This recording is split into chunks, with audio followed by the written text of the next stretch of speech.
Shalom, selamat pagi semuanya. Hari ini saya akan sharing tentang future atau masa depan. Jadi kata-kata ini terngiang-ngiang di kepala saya, lalu saya sempat cari di Alkitab dan ternyata hasilnya mengejutkan. Nah, tapi sebelum itu mari kita berdoa. Terima kasih Tuhan Yesus untuk berkat dan rahmat-Mu sampai hari ini. Terima kasih Tuhan, berkati kami. Kalau saudara kami akan meneliti firman Tuhan, berkati pikiran kami supaya terbuka, berkati hati kami supaya firman Tuhan menjadi rema dalam hati kami, dan kami pun bisa mengaplikasinya dalam kehidupan kami. Terima kasih Tuhan Yesus, dalam nama Tuhan Yesus kami telah berdoa. Amin. Nah, tentang masa depan atau tentang future. Nah, setelah kalau kita lihat di Alkitab yang terjemahan paling lama, yaitu terjemahan King James Version, ternyata kata future itu tidak ada di Alkitab. Yang ada yang mendekati future adalah tomorrow atau the next day. Ya, jadi kita bisa lihat in Hebrew perjanjian lama, ya saya tulisnya dalam bahasa Inggris ini makar atau akar. Jadi ada beberapa artian. Artiannya yaitu tomorrow atau future, tetapi akar dari kata tersebut ternyata berawal dari arti delay, hesitate, atau remain behind. Jadi lucu ya, jadi lumayan unik bahwa makar yang artinya tomorrow atau masa depan berawal dari kata akar yang ternyata itu delay. Delay itu menangguhkan, atau hesitate itu seperti meragukan. Nah, lalu kita lihat lalu saya bandingkan lagi, kok kayaknya agak aneh ya. Lalu saya bandingkan lagi di Perjanjian Baru, yaitu di bahasa Yunani. Kata future atau tomorrow itu ternyata aurion atau air ya, yang bahasa Inggris kita bilang air, atau itu air itu udara atau brisk morning air. Jadi seperti udara yang sejuk, yang santai gitu ya, ya santai, ekspresinya santai gitu. Nah, ternyata future itu nggak ada, cuman ada tomorrow. Nah, apakah kita mengajarkan kita supaya tidak ada masa depan atau tidak memikirkan masa depan? Sebenarnya tidak juga.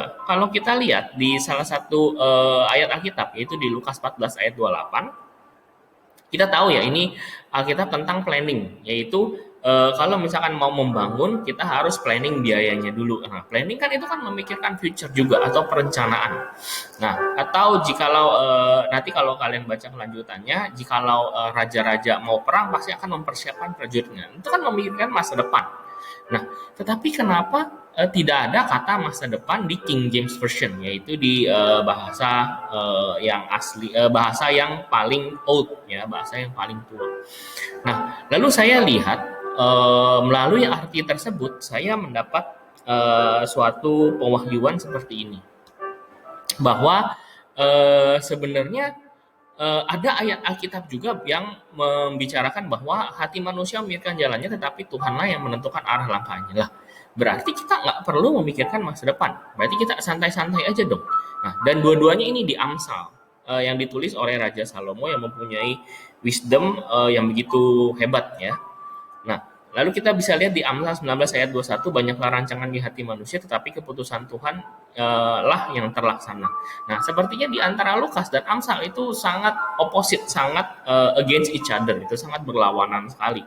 Yang di Lukas kita bisa lihat bahwa ayo kamu harus planning supaya orang-orang tidak mengejek ya, tetapi di Amsal 16 planning kamu tuh percuma. Planning kamu tuh tapi tetap hanya planning Tuhan yang terencana. Jadi planning kamu itu banyak lah, kamu boleh planning lah, cuman tetap aja takdir Tuhan itu yang terencana. Nah, dari sini saya lihat bahwa kayaknya aneh ya, Alkitab itu saling oppose each other atau saling against each other. Tetapi dari sini saya bisa melihat dan saya merasakan bahwa sepertinya Roh Kudus berbicara seperti ini.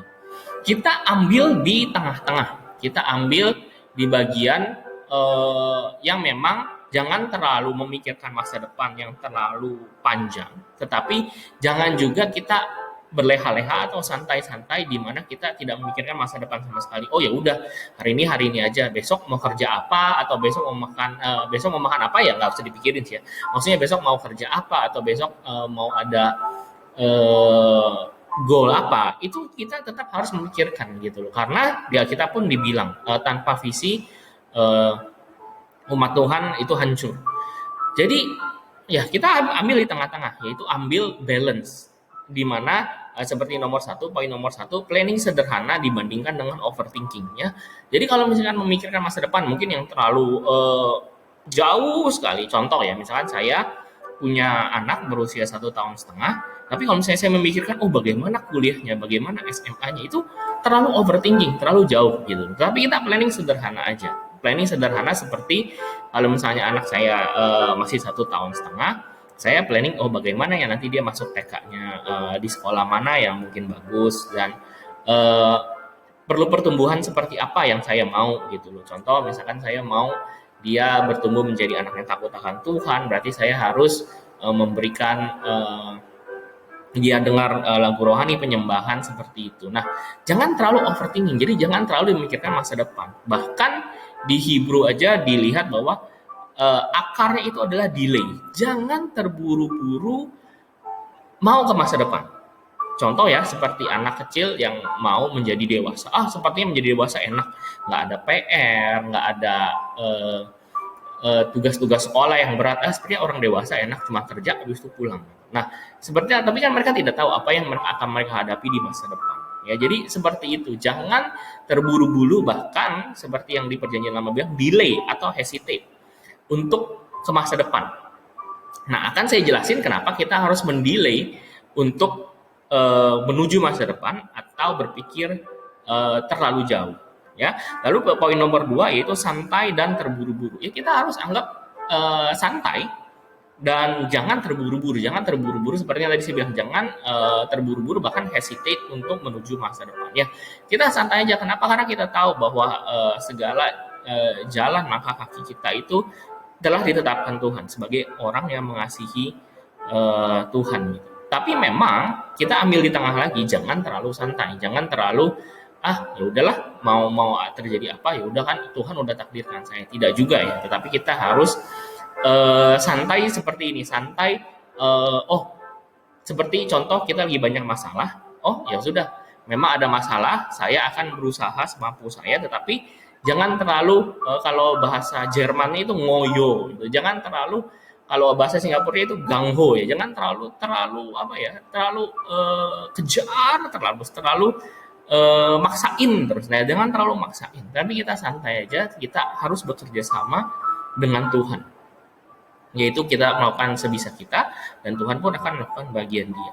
Dan yang terakhir adalah berserah versus khawatir ya.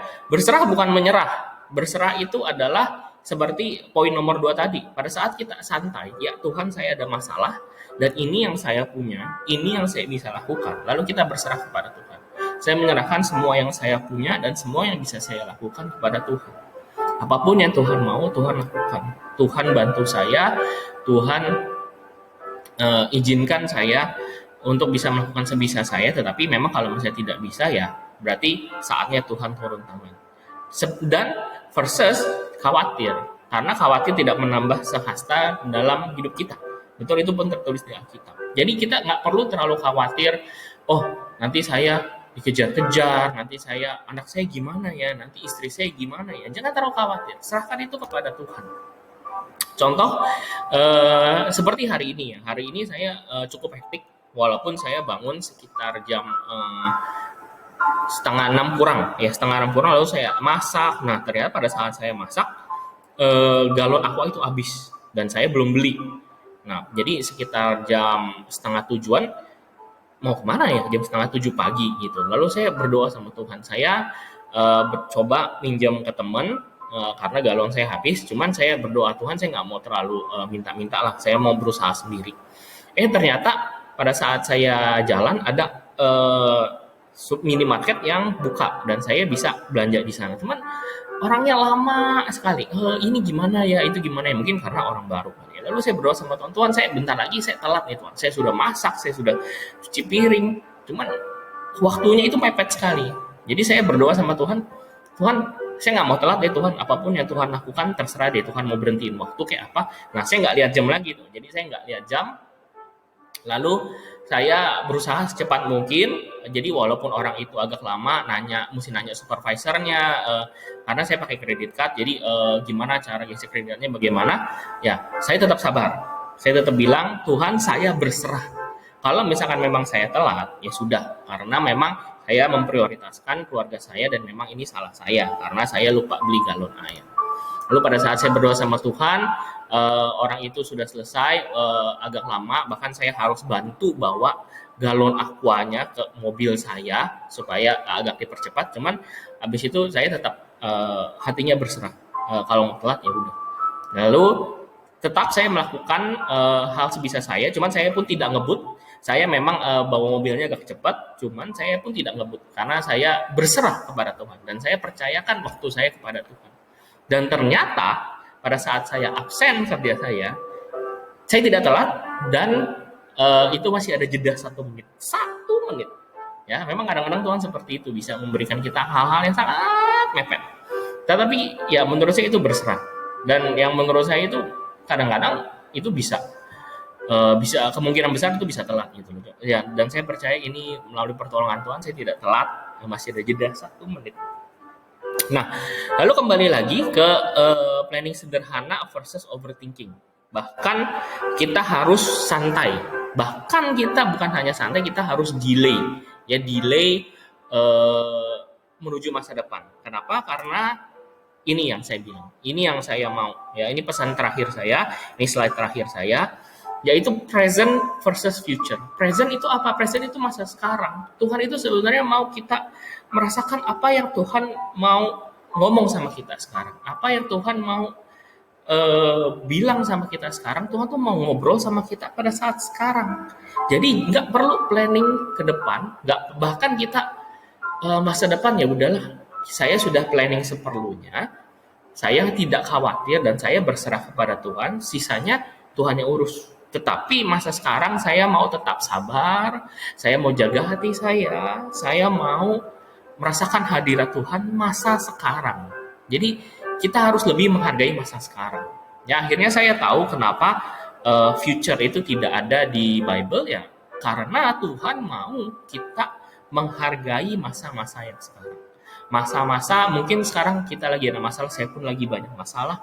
Cuman saya berasa Tuhan mau mengajarkan saya sesuatu, Tuhan mau memperkuat iman saya. Bahkan melalui video ini, saya pun merasa ya nanti saya akan melihat video-video saya lagi, saya pun akan merasa dikuatkan lagi. Saya harus menguatkan diri saya dan harus lebih mengindahkan atau lebih menghargai present, yaitu present kan hadiah juga ya, hadiah Tuhan di masa kini, yaitu berkat-berkat Tuhan yang masa sekarang dibanding memikirkan jauh ya di masa depan, dibanding khawatir, dibanding terburu-buru. Contoh misalkan, saya mau berkat Tuhan nih, saya mau berkat Tuhan, Tuhan kan udah janji untuk memberkati saya. Itu pun kita nggak usah terburu-buru mengejar berkat, nggak usah terburu-buru. Nanti akan berkati, cuman pada saat atau pada waktu yang tepat. Tapi yang sekarang adalah hargai tempat kita sekarang, hargai posisi kita sekarang, dan hargai hadirat Tuhan yang kita bisa rasakan sekarang. Karena mungkin di masa depan nggak tahu ada apa. Mungkin kita juga sudah dipanggil Tuhan, atau mungkin Tuhan sudah datang kedua kali. Kita tidak bisa merasakan hal-hal seperti sekarang. Jadi hargailah sekarang, hargailah kehadiran Tuhan, hargailah apa yang Tuhan mau ngomong sekarang. Ya, jangan khawatir dan jangan terburu-buru. Dan yang terakhir, mungkin kalau misalnya mau dikaitkan dengan terjemahan perjanjian baru, yaitu ya kita berjalan bersama Tuhan sampai ke masa depan itu santai aja, seperti breeze of air in the morning gitu, seperti udara segar di pagi hari. Oh ya udah, ini sudah besok. Oh ya udah, udara segar. Terima kasih Tuhan untuk hari ini. Saya sudah punya visi misi, tapi saya serahkan semua kepadamu. Saya punya tujuan seperti ini, saya punya harapan, saya punya doa seperti ini, cuma saya serahkan semua kepadamu. Saya mau menghargai present dan future saya ada di tanganmu. Tetapi Saya mau menghargai your presence in present time. Terima kasih. Mari kita berdoa. Terima kasih Tuhan, Engkau telah mengajari kami bagaimana cara menghargai hari-hari kami yang Engkau berikan. Engkau berikan kami pada hari ini Tuhan. Yang bisa ada di masa depan itu hanya Engkau. Kami ada di saat sekarang, di masa kini, kami mau menghargai itu. Kami mau menghargai your presence in the present time. Since it is the biggest present, the biggest hadiah yang Kau berikan kepada kami. Terima kasih Tuhan.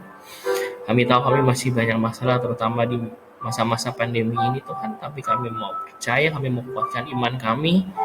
Kami percaya bahwa segala sesuatu akan mendatangkan kebaikan bagi orang-orang yang mengasihi Dia. Terima kasih Tuhan Yesus. Hanya dalam nama Tuhan Yesus kami telah berdoa dan mengucap syukur. Haleluya. Amin. Terima kasih.